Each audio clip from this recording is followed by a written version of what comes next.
इंसान के जीवन में चेतना के विकास की 4 अवस्थाएं हैं। किसी भी समय या तो आप इनमें से किसी एक अवस्था में होंगे या एक अवस्था से दूसरी अवस्था में ट्रांजिशन कर रहे होंगे। आप कोई भी हो और चाहे कुछ भी कर रहे हो, लेकिन इन 4 अवस्थाओं के बाहर नहीं जा सकते। सबसे पहली अवस्था है विक्टिमहुड की। इस अवस्था में आपकी चेतना बाहरी स्थितियों के मुताबिक ढलती है, यानी जैसी स्थितियाँ होती है हम वैसे ही हो जाते हैं।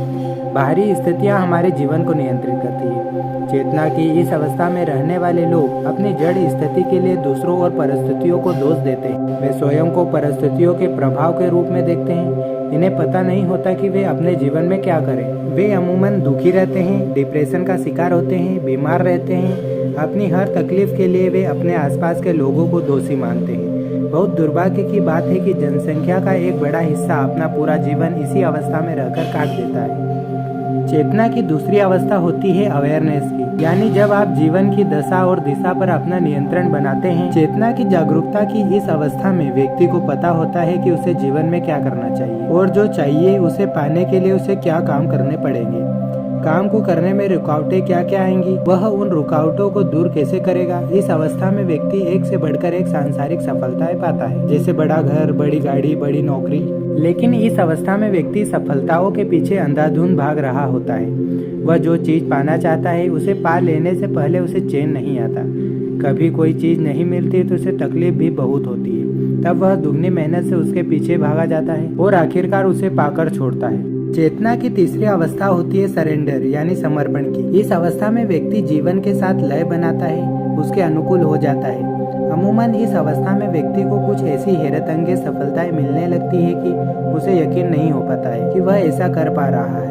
तब उसे समझ आता है कि वह वो नहीं है, बल्कि दिव्य शक्तियां हैं जो उसके लिए कर रही है। व्यक्ति के मन में ब्रह्मांड और दिव्य शक्तियों के लिए अथाह कृतज्ञता भर जाती है। उसका ईगो जाता रहता है। ईगो की जगह विनम्रता ले लेती है। संसार के सुख उसके पास सहज ही चले आते हैं। वह उनकी ओर नहीं भागता। वह लोगों से सम्मान और प्रेम पूर्वक बर्ताव करने लगता है। उसका गुस्सा चला जाता है। वह बहुत सहजता के साथ बिना किसी दबाव में अपने सारे काम करने लगता है। अब वह प्रसन्न रहते हुए सारे काम करता है। उसका मकसद सिर्फ पैसे कमाने तक सीमित नहीं रहता। वह अपनी कम्युनिटी, समाज, पर्यावरण के लिए भी कुछ उपयोगी करने की कोशिश करता है। चौथी और अंतिम अवस्था है वननेस की, यानी एक हो जाने की। जब व्यक्ति जीवन को आत्मा के रूप में जान लेता है और उसके एक ही रूप को समझने लगता है, यह अहम ब्रह्मास्मि की अनुभूति है। व्यक्ति को सब में एक जैसा जीवन दिखने लगता है। सच्चित आनंद की अवस्था यही है। इसी अवस्था में पहुंचकर परम सत्य समझ आ जाता है। अब व्यक्ति को समझ आ जाता है कि हर इंसान पंच तत्वों का ही बना है। सब में एक आत्मा है। वैदिक काल में बड़े बड़े ऋषियों ने वर्षों की साधना के बाद जिस परम सत्य को अर्जित किया, वह इस अवस्था में प्राप्त होता है। क्योंकि चेतना की इस उच्चतम अवस्था में आप पूरे ब्रह्मांड को एक नष्ट ना होने वाली ऊर्जा के रूप में देखने लगते हैं और हर चीज में आपको उसी ऊर्जा के दर्शन होते हैं। इंसान के जीवन में भी चेतना के विकास की यात्रा इन 4 अवस्थाओं के दरमियान ही सीमित है। अब आप देख लीजिए कि आपकी चेतना किस अवस्था में है।